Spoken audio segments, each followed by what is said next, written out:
ইচ্ছে করছে। বাচ্চারা ধরি ভর্তি মোহর অলংকার সব ছড়াতে ছড়াতে যাচ্ছে কেন?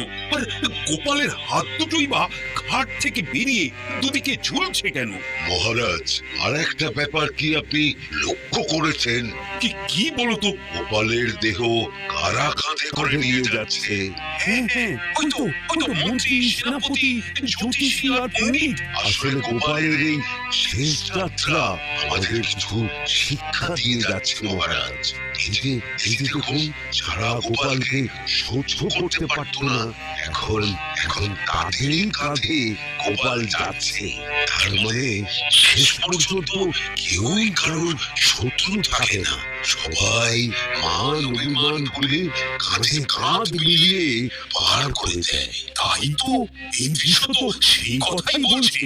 আর ওই যে মোহর আর অলংকার ছড়িয়ে যাচ্ছে, সেটাও বুঝিয়ে দেয় যে এই অর্থ সমৃদ্ধি সবই ফেলে একসময় চলে যেতে হবে।